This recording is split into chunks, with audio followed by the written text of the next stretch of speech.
নমস্কার বন্ধুরা, এসএস দাস কিচেনে আমি সুমিতা। আজ নিয়ে এসেছি নতুন একটা রেসিপি। আজ নিয়ে এসেছি পেঁপে আলুর নিরামিষ রেসিপি। যে কোনো উপোসের দিনে রুটি, পরোটা, লুচির সাথে খেতে খুব ভালো লাগে। চলুন রেসিপিটা দেখে নেওয়া যাক। এই পেঁপে আলুর নিরামিষ রেসিপির জন্য প্রথমে লাগবে একটা পেঁপে। পেঁপেটার ওপরের খোসাটা ছাড়িয়ে নিয়ে এইভাবে ডুমো ডুমো করে কেটে নিতে হবে। আমি এইভাবে কেটে নিয়েছি। আর নিয়ে নেব 1 মুঠোর মতন ছোলার ডাল। ছোলার ডালটাকে খুব ভালোভাবে ধুয়ে 2-3 ঘন্টা ভিজিয়ে রাখতে হবে। এবার 2-3 ঘন্টার পর মিক্সি জারেতে ভেজানো চীনাবাদামটাকেও আমি ভিজিয়ে রেখেছিলাম, আর ভেজানো ছোলার ডাল দুটোই একসাথে নিয়ে নেব। এবার একটা পেস্ট বানিয়ে নেব। খুব মিহি করে পেস্টটা বানাবো না, একটু কচা কচা থাকবে বা দানা দানা থাকবে, এরকমভাবে একটা পেস্ট বানিয়ে নেব। দেখুন, এইরকম আমি একটা পেস্ট বানিয়ে নিয়েছি। পেস্টটা কিন্তু খুব মিহি হয়নি। হাতে নিলে বেশ একটু দানা দানা লাগছে। এইভাবেই একটা পেস্ট বানিয়ে নিতে হবে। এবার ওভেনে কড়া বসিয়ে দিয়ে দেবো সাদা তেল। তেল গরম হয়ে গেলে দিয়ে দেবো ফোড়ন। দিয়ে দেবো 5 ফোড়ন, কারি পাতা, তেজপাতা, শুকনো লঙ্কা। এবার ফোড়নটাকে নেড়ে চেড়ে বেশ একটু লাল করে ভেজে নেব, যতক্ষণ না সুন্দর একটা স্মেল ছাড়ছে।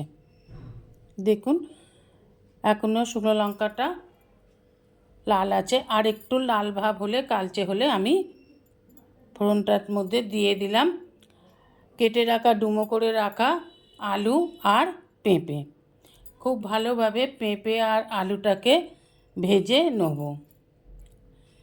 বেশ একটু ভাজা ভাজা হয়ে এলে দিয়ে দেবো পরিমাণ মতন লবণ, দিয়ে দেবো আদা বাটা। আমি নিরামিষ বানাচ্ছি তাই আদা বাটা দিলাম। আদাটাকে আমি ছেঁচে নিয়েছি গ্রেটারে। আর আপনারা ইচ্ছা করলে আদা রসুন বাটাও দিতে পারেন যদি নিরামিষ না করেন, কিন্তু আমি নিরামিষ বানাবো তাই আদা দিচ্ছি। আদাটাকে আমি গ্রেট করে নিয়েছি। এবার একটু ভালোভাবে নেড়ে চেড়ে দিয়ে দেবো ঢাকা। 2-3 মিনিটের জন্য মাঝে মধ্যে খুলে একটু নেড়ে নিতে হবে, না হলে কিন্তু কড়ায় বসে যাবে। 2-3 মিনিট পর ঢাকা খুলে একটু ভালোভাবে নেড়ে নিতে হবে। এবার দিয়ে দেবো চীনাবাদাম আর ভেজানো ছোলার ডাল বাটা।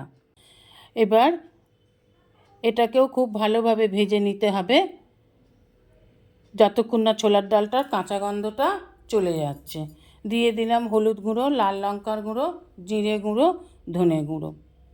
এবার সব উপকরণগুলোকে খুব ভালোভাবে কষে নিতে হবে, যতক্ষণ না ছোলার ডালের কাঁচা গন্ধটা চলে যাচ্ছে।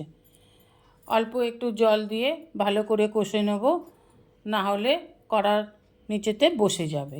দিয়ে দিলাম 1 টিস্পুন চিনি। যে কোনো নিরামিষ রেসিপিতে একটুখানি চিনি দিলে টেস্টটা বহুগুণ বেড়ে যায়, তাই অল্প পরিমাণে চিনি দিলাম। আপনারা ইচ্ছা করলে চিনিটা স্কিপ করতেও পারেন। এবার খুব ভালোভাবে কষে নিয়ে দিয়ে দেবো প্রয়োজন মতন জল। যতটা গ্রেভি লাগবে অতটাই জল দিতে হবে। এবার আর পেঁপেটা সিদ্ধ হবে সেই পরিমাণ জল দেবো। এবার ভালোভাবে সব উপকরণগুলোকে জলের সাথে মিশিয়ে দিয়ে দেবো ঢাকা। 2-3 মিনিট পর খুলে দিয়ে দিলাম কাঁচা লঙ্কাটা দিতে ভুলে গিয়েছিলাম, তাই এখন দিয়ে দিলাম। 2-3 মিনিট পর ঢাকা খুলে দেখুন জলটা একেবারেই শুকিয়ে গেছে, একেবারে মাখা মাখা হয়ে গেছে। এবার নেড়ে চেড়ে দিয়ে দেবো 1 টিস্পুন গরম মশলার গুঁড়ো, আর দিয়ে দেবো 2 চামচ ঘি। যে কোনো নিরামিষ রেসিপিতে ঘি দিলে স্মেলটা খুব ভালো হয়, খেতেও খুব ভালো লাগে। এবার নেড়ে চেড়ে নামিয়ে নিলেই তৈরি পেঁপে আলুর নিরামিষ রেসিপি বা তরকারি। এবার লুচি, পরোটা, রুটির সাথে পরিবেশন করুন। গরম গরম ভাতের সাথে তো খেতেই পারেন। দেখুন কি সুন্দর মাখা মাখা হয়ে গেছে।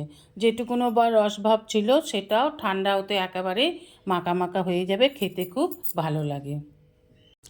আপনার অমূল্য সময় দিয়ে ভিডিওটি দেখার জন্য আপনাকে অসংখ্য অসংখ্য ধন্যবাদ। রেসিপিটা ভালো লাগলে অবশ্যই একটা লাইক, কমেন্ট, সাবস্ক্রাইব করার অনুরোধ রইল।